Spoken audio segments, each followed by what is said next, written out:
As I got another rhyme, another rhythm for y'all to listen. I'm never quitting on my mission. I'ma roll with what I'm giving. Got some ambition, this new edition, filling positions. Looking at the void in myself and feeling what's missing. Better watch the way you going, better go in the right direction. In the moment you stressing, but you gon' be counting blessings. And I know that for certain. Keep on working, open curtains, haters swerving, cause they ain't ready for your final version. Whoa. I'm never gonna give up, fall down, I just gotta get up, yeah. You're listening to the Tom Ficklin Show on WNHH-LP 103.5 FM, your home for community radio.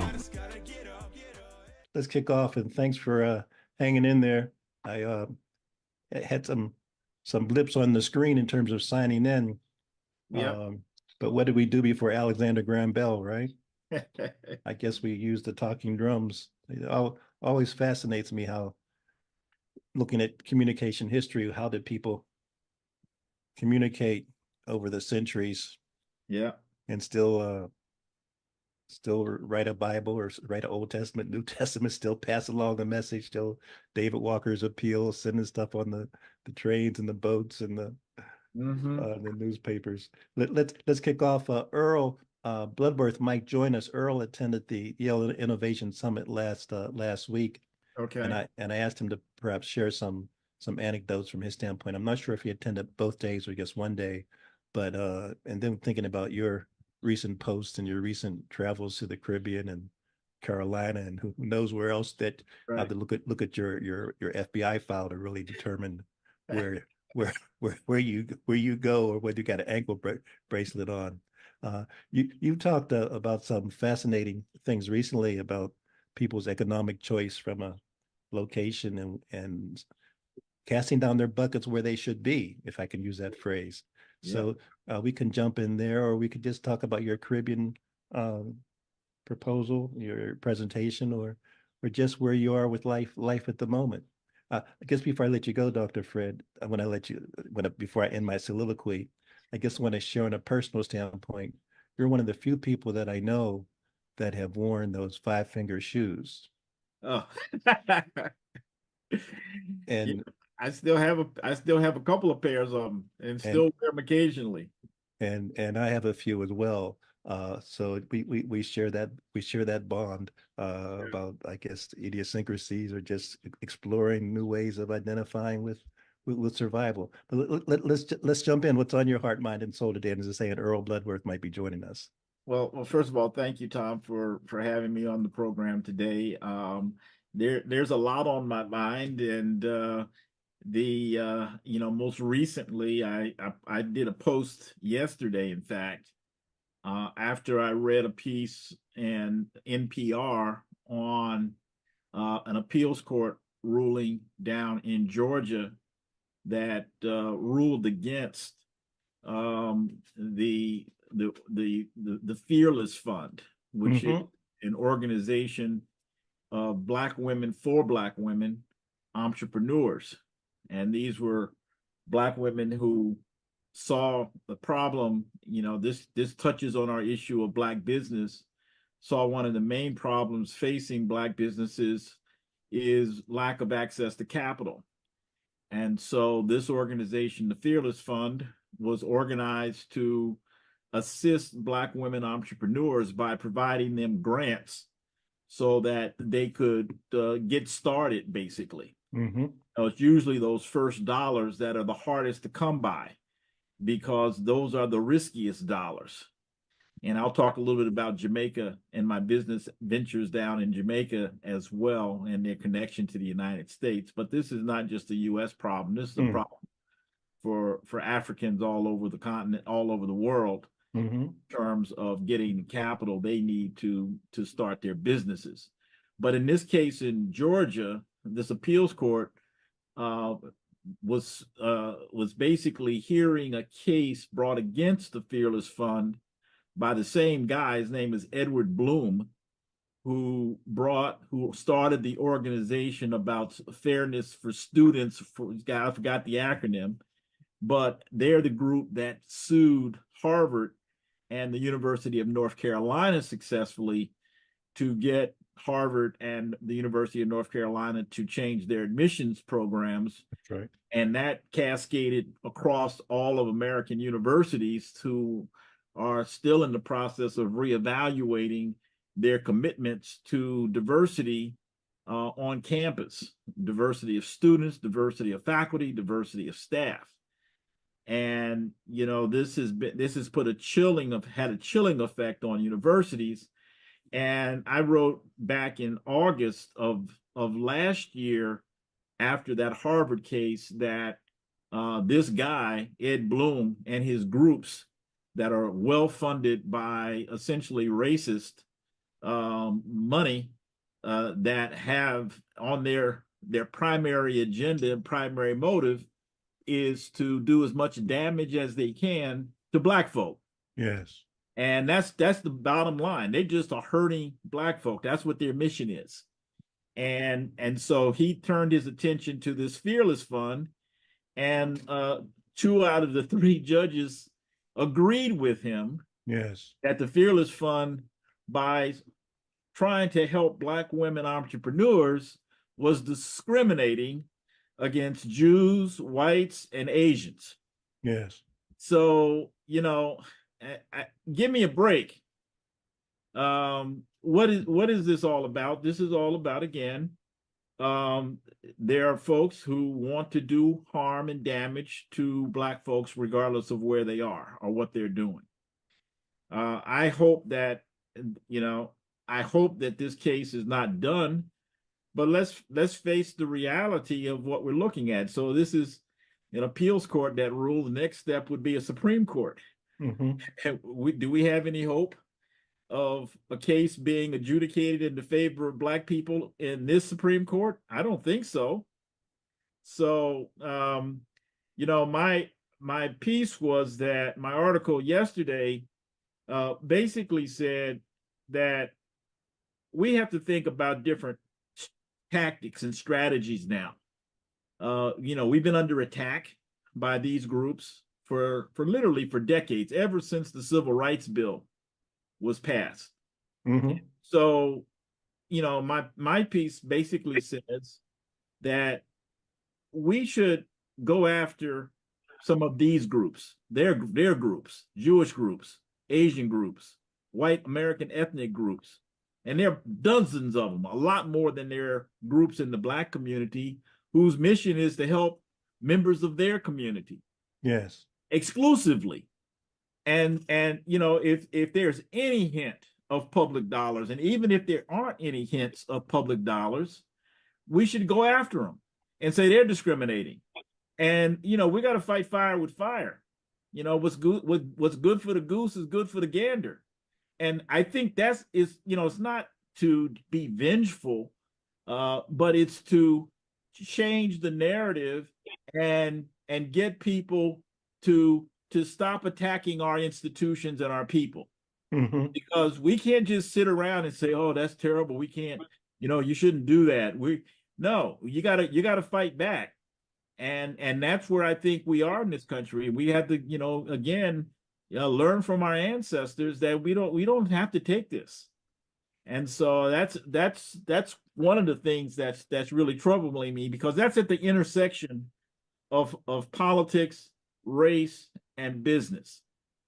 And a related piece that I wrote recently was all about the coming up on the anniversary of the Brown versus Board of Education. And I wrote that, this was a landmark case. It was phenomenal, had, tremendous impact on millions of Black people. But I seriously doubt whether or not the goals of Brown Board of Education can solve the problems of Black folks in low to moderate income Black communities. Mm-hmm. And so I wrote about the limits of integration, and basically, you follow these thoughts down, for some it's a rabbit hole, but what does it tell us? It tells us if integration is not, it works great for me. I mean, I attended UCLA and Yale University. And as a result of that, I had opportunities that, I was afforded. But if you don't have those opportunities, what are you facing? What are your life chances? Mm-hmm. Your life chances are you're probably going to end up spending most of your life where you were born and where you went to school and where you lived. You might leave, but chances are you're going to leave to another community that looks very much like the community you left. And so I have doubts about the role of integration helping low and moderate income Black Americans in predominantly Black communities across the country. Mm-hmm. And so that says, well, what do you do if integration is not the solution? There are 46 million, at least 46 million Africans here in the United States. They're not all going back to Africa. They're going to be here. So how do we help the majority of those 46 million Africans achieve their human potential in a society that is hell-bent to step on their necks? And so my thoughts are that we've got to shore up, we got to build these communities from the ground up. And that means that the solutions that we have been seeking they're not working. And so I'm exploring, other types of solutions that, again, in our history, our ancestors, we come from greatness. We built empires and civilizations long before the Greeks, the Romans, the Europeans.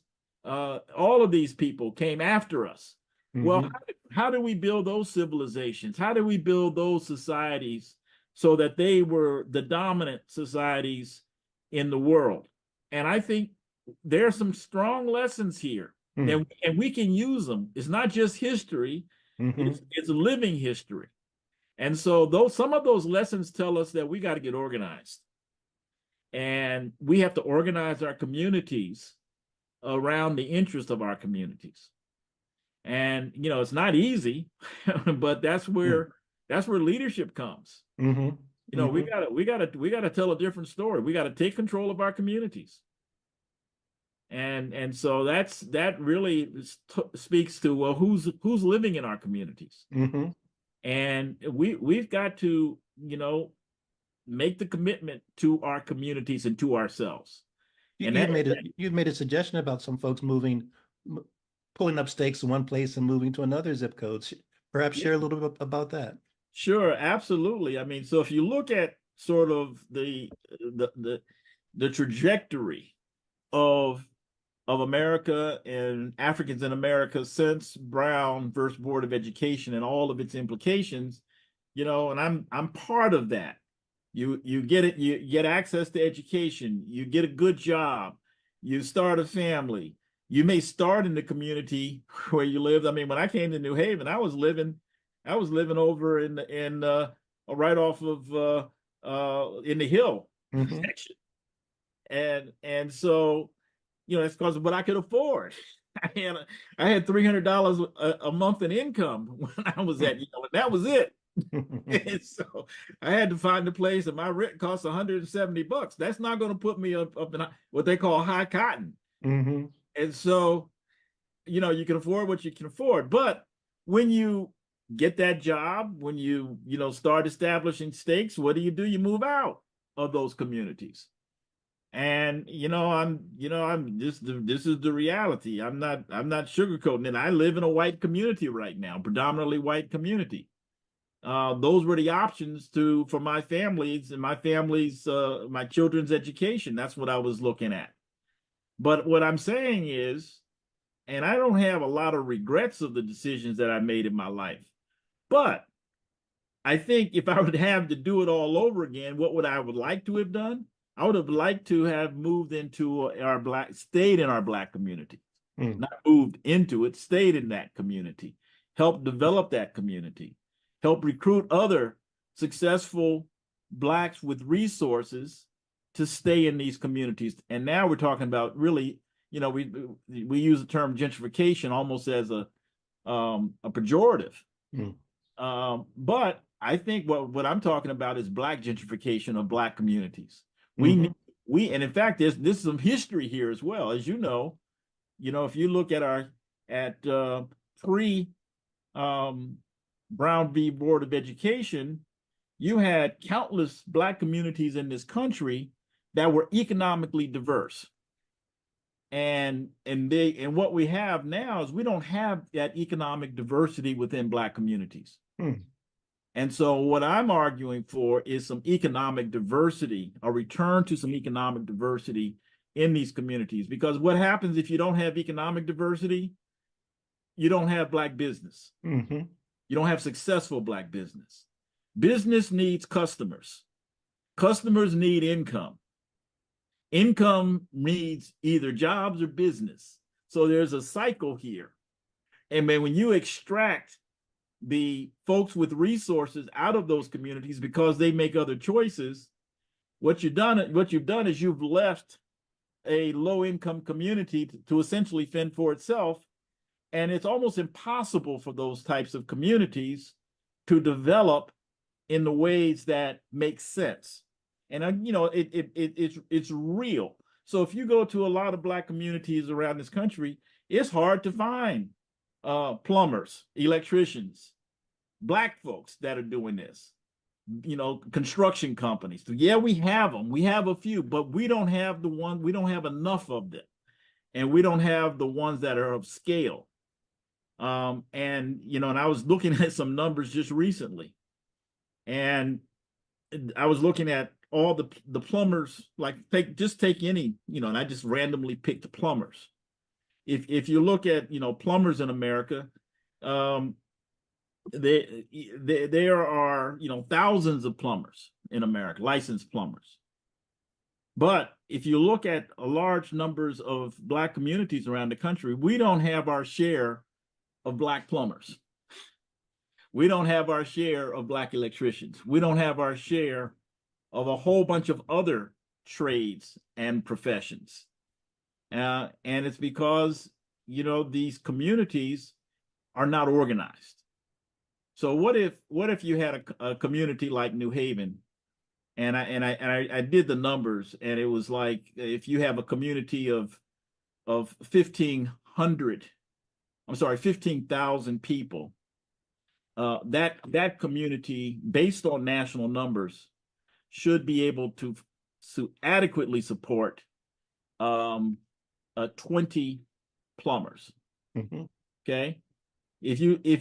So you look at a community with 150,000, Black folks, you should have 200 plumbers in that community to satisfy the needs of that community. That's based on national numbers.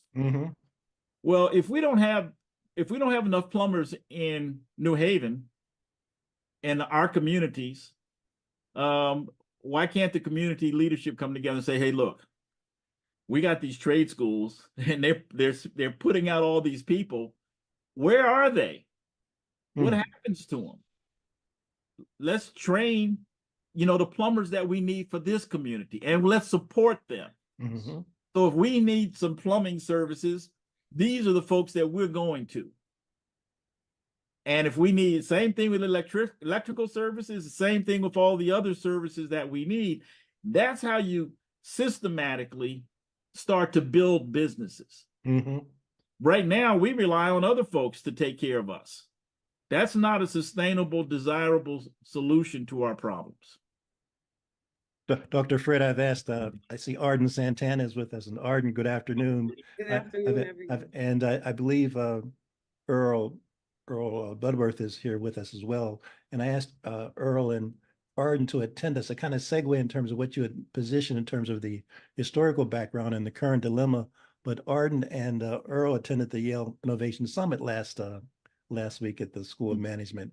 And I was interested to kind of have them perhaps share a little bit of their vision and dreams and just what occurred to them, what some of their takeaways there in terms of we can talk about imagination and innovation, but when it gets to implementation, as you've indicated, that's an organizational thing. So I was just asking them to share a little bit for our audience, what kind of how the spirit might have inspired them last week, kind of visions they've had, and also to put out a shout out to how we can kind of support whatever dreams or visions or actions they might want to be taking individually and or collectively moving forward. Arden, let's hear from you. And glad you could join us. I know you had a busy day, so glad you're able to kind of sneak away for a few minutes.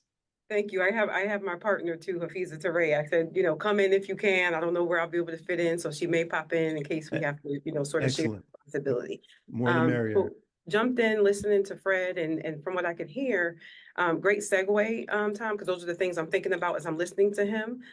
What else is needed? And outside of the leadership, guiding us toward a collective effort in providing the resources and services needed within a community. What's also missing, and what the Elements of Abundance, that's the organization that I am a part of and who attended the summit, actually to pitch an idea that is connected to our mission, which is basically to connect all of the issue is the fragmentation. There's a great deal of work and effort going on from what I can see in the community, but it's happening in silos where the leaders of the silos, and I think that's another issue. We don't need to have leaders. We need to have cooperatives and coalitions and collectives who are working together, which that's a whole nother layer of safety and another conversation. But just looking differently at the way leadership is thought of and how it is that our movements and our efforts can be sustainable.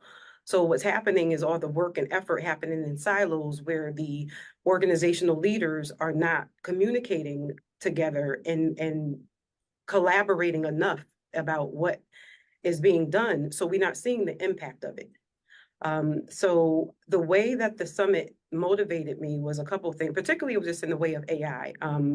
My capacity as an educator, I'm also the founder of Sage Academy, which is an independent alternative to traditional school settings here in New Haven County, I'll say, even though we don't operate on the county system, but we're still New Haven County located.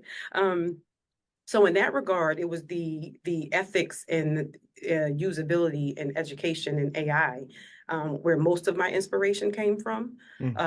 But it was in alignment with what needs to happen. I attended to stay abreast, if this is one of the leading education institutions in our country, very large footprint on New Haven.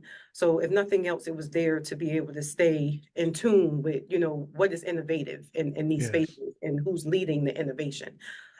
So in that regard, it was in alignment with where we already are in terms of our missions and what we seek to do with the New Haven community, beginning first and foremost with Dixwell and Newhallville, the neighborhoods we were born and raised in, and being able to take what we develop here and bring to a point of mastery and sustainability and branch those out to the different neighborhoods, because we don't have communities, we have neighborhoods. So we're attempting to build community through collaboration and getting the leaders and the workers and the movers and shakers to come sit at the same table and begin to share the work and begin to, consciousness is shifting. So this idea around what Black communities and Black neighborhoods need and who wants to do the work and put forth the effort, it's there. Everyone's there, but we're not at the table. And if we are, we're not there at the same time. So I'm motivated and inspired to come in and help bring the people to the table together at one time and then begin to plan from that space. Indeed. And did you mention, Arden, that Hafiza, one of your running buddies, is there as well? She might pop in. Okay. She may pop in, yes. Might pop in. Yeah. And Earl, I can't see you, but are you still on the call? Brother. Can you guys hear me? Absolutely. Good afternoon, and thank you guys for having me. And Tom, as always, thanks for the platform. Listening to both what Arden said and the other gentleman, was coming in on the back end, but I'm not sure if he was referring to the lawsuit that had been brought against some venture capitalist Black women that said it was racist for them to provide funding only for Black women businesses, which I think is preposterous. But even beyond that, what you're asking about with the innovation conference that happened, I believe, it was a 2-day conference. I was only able to attend the second day. I got to see Arden and her agency and organization, the Elements, in their elements, so to speak, discussing how to be more collaborative between not only, the leaders and organizations in New Haven, but across the diaspora all the way to Ghana. And I thought that was rather impressive. But I wanted to focus in on one of the things that your other guest was talking about, and his possible one regret of not staying in the Black community and moving out based on the needs of his children and their education. I find myself as being one of those individuals that stayed in my neighborhood, in my community, depending on how you feel about those two terminologies. And I know quite a bit of leaders in the community, people, doctors, lawyers, plumbers, but I would agree that it's not the same as it was pre-integration. Pre-integration, everybody lived close-knit. We needed each other. We depended on each other. Our dollars circulated more amongst each other, and that's not the case as it is today. And there's a huge gap in the lack of leadership and organization. And even though, as Arden said, there are agencies and organizations doing good work towards the betterment of the neighborhoods and the communities, there's not a centralized philosophy that's knitting everything together. People are in silos, and we don't necessarily have what we had, in my estimation and what I've read and learned. We don't have what we had pre-integration. We don't necessarily depend on each other, and we have a lot of folks like the good doctor, and congratulations, kudos to you being one of the first, Black to get your economic PhD, I believe, from Yale. But we have a lot of folks that have moved out of the neighborhoods that we all still reside in. And as you said, even if you do find yourself moving out, you tend to gravitate back into a community that seems familiar to you for the most part. And it's a detriment. We had a lot of loss of knowledge, a lot of loss of leadership, either by attrition or by murder or by imprisonment. So I think that impacts us. But in the discussion of the innovation summit, I thought it was an amazing thing. I myself find myself in the transition, leaving a position, working in a municipality and trying to figure out stuff on my own, and starting a consulting business, and working towards still representing the population that I work with, those that have been incarcerated or impacted by the United States criminal legal system, and making sure that they have a seat at the table. I wish there were more folks from that community that have been involved and invited into that space, not just for the possible connectivity to dollars or venture capitalism, but I was quite inspired by some of the panelists I heard. I found myself, like I said, at a crossroads and kind of doubting myself and my skills. And I heard this one lady talk. She's like, "You are exactly, you're in those situations where a person is talking to the whole crowd, but you feel as what they say is resonating with you personally, and they're speaking directly to you. That I find myself in this moment of ultimate possibility, and I need to not be afraid to get out of my comfort zone, and I'm exactly where I need to be to get that lift off velocity." And I felt that a lot more of the community should have been involved and connected to this opportunity. I know it's every year, but there are some, boundaries that exist if you don't know who to talk to, because the tickets to get in there were $495. Luckily, I had a great friend that, provided me a discount code where I didn't have that to pay, and two, I couldn't have paid it. So, and I didn't have to pay it because I had the discount code. I just feel that these opportunities, like having Yale, which, growing up, how I grew up in New Haven, initially disliking and discounting Yale's impact on my life. But Yale is a gift and a curse. And do they do a lot in the community, in the neighborhoods? Yes. But could they ultimately be doing a lot more? Absolutely. Earl, thank you so much. Hafisa, good afternoon, and thanks for joining us. Dr. Fred, I think you'll be intrigued to hear Arden and Hafisa. I want to kind of ask you to elaborate on your several Ghana visits and your economic development efforts there and on arts and culture. And I think, Dr. Fred, you'll be really intrigued to hear what these young queens have been up to and accomplishing from a real estate and investment standpoint, et cetera. So if you don't mind, Dr. Fred, I want to give them maybe 10, even as much as 10 minutes, just so you can hear, because in terms of your expertise globally, they may need to connect with someone that has your experience. Arden, perhaps, and Hafisa, why don't you guys kind of jump off and provide that context, because it's really important. So I'll let Hafiza, you want to come in? I've spoken. So just to kind of connect it all, we presented. I'll open it up for us and then let Hafiza go into the specifics of the international piece. We enter into the e-pitch opportunity through the venture to be able to present what's called the exchange. The exchange is the project by ourselves, the Elements of Abundance, which is addressing the problem that exists in terms of the people of the African diaspora being able to have international travel experiences where one, they feel that they understand they can afford it because we're spending $63 billion a year traveling. But second, that we feel that we belong in the places we travel. We don't see ourselves represented in, media and advertisement in terms of travel. So feeling like we belong where we do. So it's a membership association that we are building that has a two-part component, a physical brick and mortar membership with the option of virtual and augmented reality experiences to be able to allow membership across all economic strata. So this all originated with Hafiza's initial visit to Ghana, which expanded into ultimately 3 visits thus far. And I was able to attend the third one with her. And I think this is a good segue for her to just elaborate on our project. Thank you so much for that introduction, and thank you for this platform. We truly appreciate, the support, and absolutely all about collaboration and seeking guidance. I think that's significant in this. So yes, we have been the last 12 months. I spent 3 months in Ghana. It was real estate that brought me there, but the first visit is really what was so transformative for me, and I felt like it was something that I needed to kind of scream from the rooftops and definitely bring the people that I truly care about into this experience. And I think it's hard to put into words, and we say that a lot, but it's the limitless possibilities that were experienced in the space. It was the opportunity to see in real time people creating phenomenal things. The creativity, the innovation, and the desire to connect.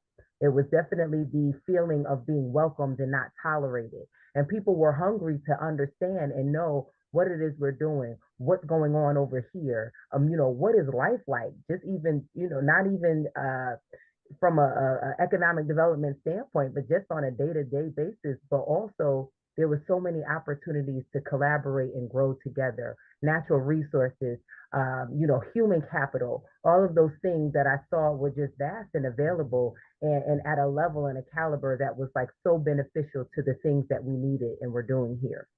So it was beyond a party. It was beyond just traveling and going abroad. It was the idea that community could be established and meaningful connections could be established. And I knew that, the elements and the circle that I was around would appreciate that. And as soon as we began talking and brainstorming about what this would look like and how is it that we can make these connections, a lot of what has come out of it is manifesting in the tours, in the summit that we had here, in the relationships that we're building, not just in the creative community, but in the community at large here in New Haven. So yes, the exchange was born out of that idea. The Innovation Summit gave us a platform and the motivation to really put something concrete together that we could then begin sharing with people and, galvanize folks behind us to support in making this a reality. The tours coming up, understanding how expansive travel is. It's more than just going on a trip. It's seeing the world and seeing yourself in, a larger space. It's how that impacts how creative and innovative we become just from seeing how things are done in different ways and being in a different environment. So wanting and also understanding how that can add value to our community here at home. When we have these experiences, when we go abroad, when we bond and connect with each other and others outside of our community, and then bring that back here, the limitless possibilities of what we can create here at home as well. So how do we bridge that gap and make those connections, and understanding that, there are those who have, been doing this work and can add value to even our perspective of how we're looking at this, and the importance of the youth as well, and how we can expose them to a reality that, they might not otherwise know of. But Hafisa, I mean, share, I shouldn't say but, and really appreciate that context. how folks can kind of get in touch with you. And I believe you're still are providing these investment options, not only in Ghana, but also in the Dominican Republic. So to take, you got another minute or so to kind of get this commercial out. Well, thank you. Well, from that standpoint, yes, it was international real estate that brought us into this space and really expanded into what it is now. So yes, there are opportunities in the Dominican Republic. Mexico is also a space that we're in. But Ghana is where I am the ambassador of that jurisdiction for the investment group that I'm a part of. There's 275 primarily Black women who are investing in international real estate, and I have the privilege of being one of the connectors in Ghana for that group. So we do have opportunities, especially for those who are interested in investing but may not be able to access it at the price point of, owning a property there. Outside of the United States, most of these countries are cash-based systems, so there's no financing available, and you do have to have capital. But with collective economics, we can come together and pool our resources and have access to these opportunities. These are significant emerging markets. Ghana is definitely trending right now. The real estate is booming. So to be able to tap in right now, 10 years from now, it's going to be a significant impact from a return on investment standpoint. So Can definitely. you jump in, Hafiz, and say that the way they could tap in, though, is in October is our first tour, the Connect and Build tour, which will allow guests to be able to visit Ghana in that space. That is to attend the tour, which is curated exactly for innovatives, business owners. If you're looking to invest in, live in, expatriate, otherwise invest in and build your wealth portfolio through international real estate or other business ventures. You'll have the opportunity to have a curated experience in that space through the October tour. The dates are the 7th through the 25th of October. And how do they reach you guys? How do they give us some contact information? Absolutely. info@theelements.world by email. Yes. Phone number 203-902-5150. Actually, scratch that because I believe we are now working with a 1-800 number. So we'll go with info@theelements.world for email, and our website is theelements.world.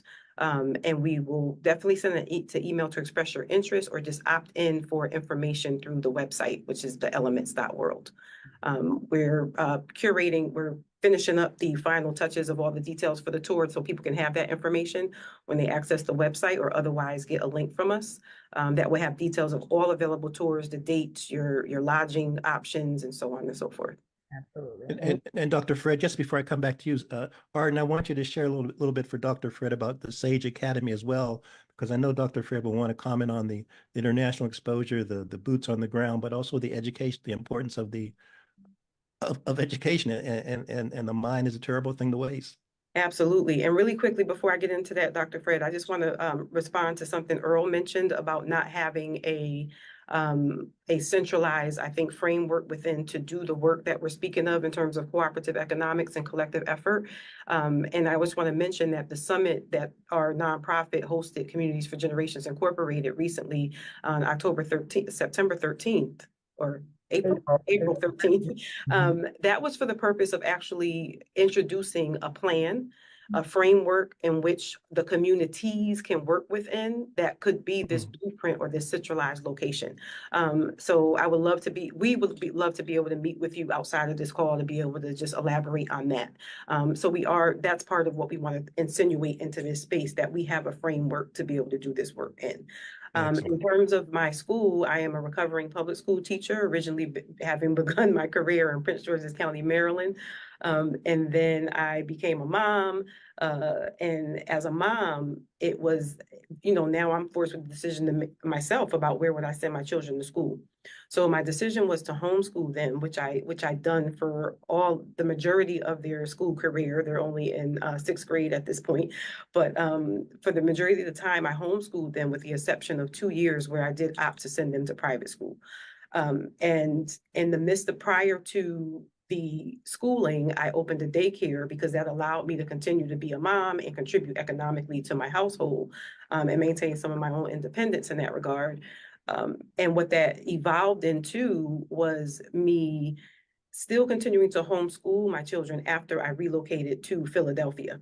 And this was pre-COVID. COVID hits and the school closings and, us being able to see the mediocrity of the current system, as reported in that, 1983 report coming out from the Department of Ed about its own mediocrity. The covers were pulled off of that. So parents are reaching out in this space of, I need help. My child was an A and B student, but I'm looking at this essay. It doesn't, I don't understand how they're an A and B student. They're not understanding concepts and teachers are not responding to the calls or the Zoom. I have parents, their children are crying on Zoom. And I just kept saying, send them to me, send them to me. So now the children can socialize, although it was still online because I was out of state at this point. The issue with what happened with Sage was not that everyone had to go on school online. It was that teachers weren't trained properly in how to teach in this digital space. All right. They weren't trained to teach in this digital space. I'd taken that time to learn how to engage students in digital spaces with interactive learning platforms, so on and so forth. So I ended up with an online school. And when I returned home to Connecticut, which was just an indication that it was time for me to give back to where I'm from, that has evolved into a brick and mortar physical school building, operating in the way that we did prior to public education, which was in that, sort of single space, one room setting, educational setting with all grades helping each other out. We're a tuition-based school that pretty much operates in that window. I cater to parents who want to homeschool but can't. And as a recovering public school teacher, I'm able to blend that homeschool pedagogy with that of traditional schooling to create an alternative for students who would benefit from a smaller environment, who want a culturally relevant space, and where their learning is led by them, by the students themselves. So that SAGE Academy, the acronym stands for Science, Arts, History, Government, and Economics. I was also responding to information I received from the nation's report card, where I learned that less than 25% of our nation's 8th graders are proficient in civic literacy. And that was striking to me when all of the mission statements in the schools in Connecticut, including the one I graduated from, they say we're going to graduate productive citizens and contributors to society. And I'm saying, how are we going to do that when we don't even assess their civic knowledge in 12th grade? But that's when they're becoming adults entering the world and supposed to engage civically, and they don't know how. So we're a civic preparatory school that also incorporates the arts enrichment, because we understand the power of arts, especially for children of color, and how that increases their academic performance. Excellent. Well, Dr. Fred, I know you've got a mouthful, so yeah. but I want to give you a theme as you begin from King Tut to Tuck, from King Tut to Tuck. He'll explain what that means. Nice. Also, he recently spoke in one of the Caribbean countries in terms of economic development, and obviously has been involved with education for 50 years. So, Dr. Fred, take it away, and Earl, I'll give you a chance to comment as well. Well, first of all, thank you for those introductions. And one of the things I want to say right off the bat is, if you ever would like for me to come and speak to your kids, I am available at no charge to your kids, you and your Thank kids. you, children, because they would tell you kids are goats. Kids are goats. Come to the children. Yep, I am there for them. So just let me know when and where. I also have had some experiences on the continent. I've been to Ghana a couple of times. It's been a while since I was last there. I first went in 1981. But I've also traveled to Ethiopia, Zimbabwe, Kenya, and Nigeria briefly. So I applaud what you're doing. If I had my choices, I'd probably be there now. Likewise. I have a deep love for the continent. Mm-hmm. I also have a deep love for Africans here in the United States, and I think there's work to be done here, work that we can work. It's not mutually exclusive. We can do both. So as Tom mentioned, I was recently in Jamaica, and I was asked to come down to Jamaica by the Jamaican Development Bank, which, you know, it's one of the things that happens. You know, you guys are not there yet, but when you get a little older, you know, Tom and I are probably about the same vintage. His wine is sweeter though than mine. Huh? Yes, But you're more, you have more sweet wine. I'm more like vinegar, but continue. I don't know about that. Okay, But all one of my students is now an executive at the Jamaican Development Bank. And so she was a student of mine when I was on the faculty at the University of Connecticut back in the 80s and 90s. So so she's there, and we basically just kind of luckily ran back into each other, and I told her what I was doing, and I had just come back from Jamaica when we spoke, and she told me about an event that they were having about entrepreneurship, and it was going to take place in Kingston. And so I told her that I'd be happy to do that. And since that time, I'm also helping the bank evaluate proposals, entrepreneurial support proposals from organizations in Jamaica, in Kingston primarily, that their mission is to help local entrepreneurs. So I've been getting more and more involved with the, you know, entrepreneurs in Kingston, in Jamaica. And like I said earlier, you know, we're experiencing the same issues all over the world. You know, there's some of this, you know, it's not exactly the same. You know, we're talking about different countries, different cultures slightly, but some of the fundamental problems are still there.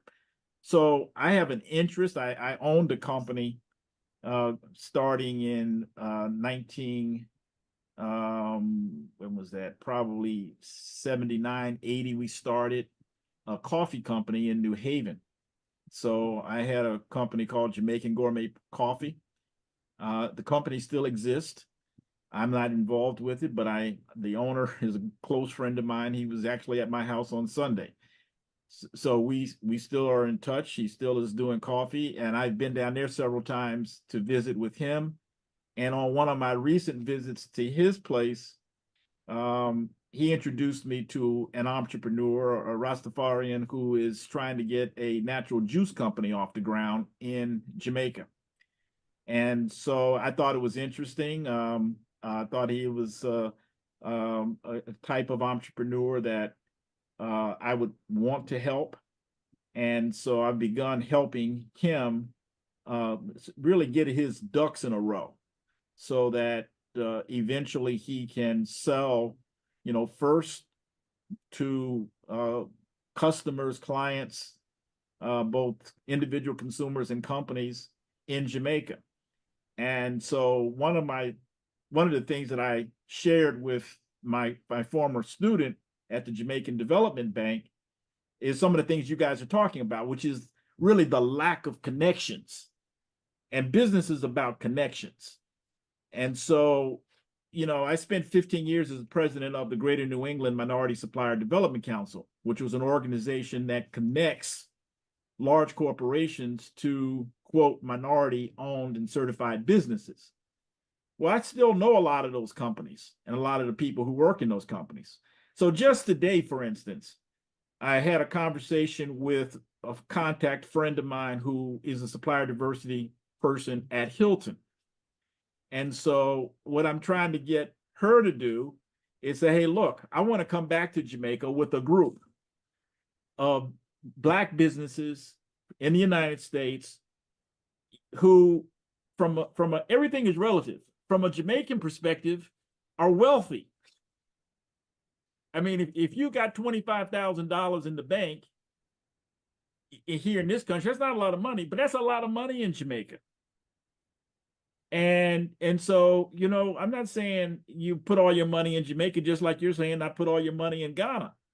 But there are opportunities that can connect our people together in ways that benefit everybody in our community. Mm-hmm. And so that's kind of what I'm working on. Now, I'm also trying to write this up in a book form. And I'm calling the book Rasta Economics. Hmm. Because like I said, I'm working with some Rastas down in Jamaica. There are Rastas up here. There are Rastas all over the world, whether they know they're Rastas or not. And it's absolutely a different economy. It It's a is. different economy. I'm interested. Like, Dr. Fred, Arden and Hafiza and Earl, in spite of in addition to all the various titles and objectives they have, they're certainly entrepreneurs. Share Right. with them a little bit about your experience at Tuck at the business school there. Sure. They may want to. I'm assuming the program is still in operation. It is. And, so after I spent, like I said, I spent 15 years at the council, Greater New England Minority Supplier Development Council, and I left the council in 2015 to pursue an opportunity that was presented to me by Dartmouth's Tuck School of Business. And they asked me to come up to run an executive education program at the Tuck School of Business. And one of the programs that I was responsible for was a intensive 1-week training program for Black and Brown entrepreneurs. And so I was responsible for that curriculum, the recruitment of students, the working with corporations who would support those students. And I did that for 3 years. And that program still exists up at Tuck. I'm not involved with it anymore because I left in 2018 to take a position at Quinnipiac University because of one of my good friends who you guys probably know of, and who's Carl Highsmith. Carl was a business owner in the council when I was at the council, so we got to meet. That was going back to 2001. We met and became friends. And Carl was a trustee at Quinnipiac, and he had funded a chair in entrepreneurship at Quinnipiac. And I was at Dartmouth, and Carl asked me if I'd be interested in coming back to Connecticut. And I said, a lot of life is who you're talking to, as I mentioned, or who's asking. And, so because of the relationship and my respect for him, I said, yes, I'll take that position. And I came down and worked at Quinnipiac till 2021. And Arden, like you, when the pandemic hit, I decided I don't want to do this. I'm not a Zoom teacher. It didn't work for me. So I said, I got it. I'm out of here. I stopped. And so after 2021, I decided to just spend full time doing my consulting practice, which I had started back in 1999. So I've been doing consulting for 25 years, and all during that time. But I'm here. I've seen a lot. I've learned a lot about entrepreneurship, particularly Black and Brown entrepreneurship. I think I see what some of the needs are, and it gets back to some of the earlier conversation about the need to build community. We often think about, having more businesses will help the community. It's the other way around. You got to build the community. If you build the community, the businesses will come to support that community. And that community needs to be economically diverse. So that's kind of the gist of the book that I'm working on right now. And I'm trying to be disciplined enough to spend an hour a day writing on it. And so that I'll hopefully be done sometime at the end of the summer. We have about 5 minutes, everybody, or 5 to 6 minutes. I'll be sure that everybody has the respective contact information. Earl, want to kind of give you a chance to, Brother Bloodworth is also, or you're still studying for your LSATs, something you're working on. Yeah, I'm studying for my LSATs. I'm along with Arden and cohort. We're accessed as law school fellows at Yale through a program through the Law and Racial Justice Center and Professor James Foreman. So that is one of the things that I'm primarily focused on, having since resigned from my position as director of the Mayor's Initiative for Reentry Affairs. But I do also want to discuss briefly in this discussion around building the community to make sure that everybody's involved. Connecticut had roughly 20,000 folks incarcerated around 2015, 2014. That number has since dwindled down to roughly 9 to 10,000 folks. And so a lot of those folks are back here in the community. And as Brother McKinney said, you not only need individuals in the communities that have jobs and income, you know, in order to support these businesses. Well, if we have these brothers and sisters that are coming from incarceration and serve their time, they're still not full citizens in our community. They're not fully integrated because they can't get livable wage jobs or safe place to live. And I'm a firm believer that, you know, a rising tide lifts all boats. So if we're helping this particular segment of the population regarding housing and employment, we're going to help the entire population of our neighborhoods and our communities. And so you have these folks that are left out and in some cases have to revert back to their survival tactics that got them in trouble in the first place. We have laws in the book now that says that certain offenses should be automatically expunged, and that law was passed. The clean slate legislation was passed in 2021 and was supposed to be implemented and enacted fully in 2023 January, and it has not thus far been active based on some issues in the administration and our state government. And then it was supposed to be fully implemented in 2024. Now, thus far, it has automatically expunged around 13,000 folks' records that meet the criteria for automatic expungement. But there are over 100,000 open positions in the state of Connecticut right now. And this law that was passed in 2021, which is not yet fully active and implemented, has the possibility to expunge the records of almost 120,000 more people. So that's a whole workforce right there that could be utilized in our communities. Or in fact, you know, as I said, invited to the table for these opportunities in entrepreneurship. Because a lot of these folks have skills, but they've been kind of blacklisted or scarlet lettered out of the community, along with also the pardon process.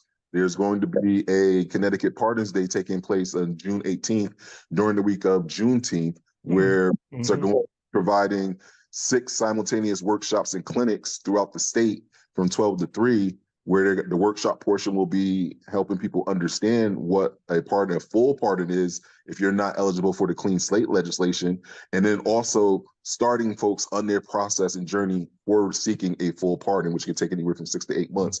This is all free of charge. So these are people who are giving back to the community to make sure that people who have served their time are reintegrated fully back into the community as full citizens. And so I think that's another issue that we have, along with our segmentation and our silos. Excellent.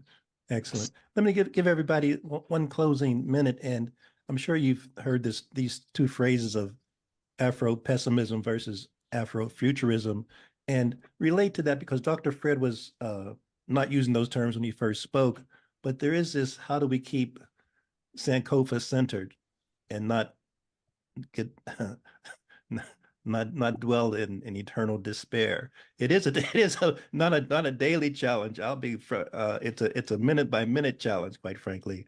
Want to give everybody like 60 seconds each to kind of chat about where they find that hope. And again, this conversation has been hopeful for me, to say the least, hopeful and helpful. Hafisa, I'll start with you, then Arden and Earl, and I'll give Dr. Fred the last minute. Yeah. Hafisa? No, Hafisa Wind Toure. Yeah. And thank you all for just your contribution and just what that sparked within me. But I know it's hard to talk about community and building and moving forward without talking about the healing work that has to take place. Stay meaningful conversations and meaningful connections. It's not just about proximity. It's not just being in the space together. We have to be very intentional about our interactions and working diligently at our own healing. And I know that's a shift in mindset. And that's one of the things that we focus on. It's a shift in the cultural consciousness, but that the foundation of that is healing. We have generational trauma, shared experiences, a common language that we can speak to, and to be able to take that into a safe space, that we can begin to unpack some of that and open the door for maybe higher levels of support around working through our grief and trauma with, therapy and things of that nature. But to have the tools and to begin those conversations and to normalize the healing that really has to take place I think is meaningful and impactful and really the center of the work that we're doing. Perfect. Pardon Fire Santana. Yes, for me, it's lifestyle and will or choice. We show the Afrofuturism and the what is who we are through, I think, the way we dress, the opportunities to go through to go to Ghana and bring back clothes that reflect that culture and begin to insinuate those into my wardrobe is becoming important. It's the way we eat, understanding that what we consume physically is the foundation of everything else, and how that that impacts our health. So we choose to be conscious eaters and we eat to live rather than live to eat. It's in the way we are examples for those who are watching us, even when we don't know we're watching us, including our children. Mm. It's the choices that we make about our hair. Yes, you might see me straight, but it's never from a relaxer. It's going to be the most natural way I can do anything that I choose to do with myself, including the makeup I choose to wear. So it's just being very conscious about how it is that we show up in the world. And I'm in this space now where I don't want to talk about it. I want to be about it. So for me, it's always just in my actions and who I am, and I live by example. Excellent. Brother Bloodworth. Yeah, I would just say being intentional is the main thing for me. Whether that's, who am I interacting with, being conscious, as Arden said, about people that may be watching me, just in everything, and knowing that, we are the culture. I saw something just the other day, and it had like 25 different genres of music, and like 20 of them were created by African Americans or Caribbean Americans. So we are the culture, and people may want to partake of it. And it's like the saying goes, they love our rhythms, but not our blues. And we need to be accepting of our own selves more than we are, and provide more grace to each other. Dr. Fred, just before I come to you, let me just mention that Brother Bloodworth might be joining our hipster society. He may be going on having the hip surgery, and Dr. Fred and I, was it your right or left? Was it your right or left hip, Dr. Fred? It's my right hip. Yeah, and right hip for me, and I think, is it the right one for you, Earl? No, it's the left one. Okay, so we're putting some balance. And also, Dr. Fred, just before I give you the last word, I mentioned Hafisa that Dr. Fred and I, Fred was one of the few people I've seen with the 5-finger shoes. And Hafisa is also a buyer. So I'm just shouting out. Out that our tribe, whether consciously or unconsciously, there's something kicking in. Dr. Fred, please close us out. Well, thank you, Tom. It's great to be on this panel with you guys. I've learned a lot. I want to continue this, and it's, to me, it's about continuing our education, because even though I'm a senior citizen, I am continuing to learn and have a thirst for learning, and I know that our children do as well. And part of our mission, I think, is to educate our children about their greatness. They are great. They come from greatness. And we have to make that point, because, the frustration that I heard about the public schools, because the public schools don't tell our kids that they're great, and that they are the creators of civilizations, that they created pyramids and medicine and agriculture and science and astronomy and philosophy and politics. They did all of that, but they're not taught that. And so we have to teach our kids that they're great, and build our communities like the great communities that we built in the past. Yes. So that's kind of where I would leave it. Yes. Okay, this is not a one-off. I think we got a good crew here for another show very, very soon. Thank you, everybody. Enjoy. Happy Juneteenth month. It's Black Men's Health Month. It's Black Music Month. Every month is our month. 24/7, 365. Let's do it. Thank you, everybody. Good. Thank you all. So glad I got to participate. Thank you. Bye-bye. Bye-bye.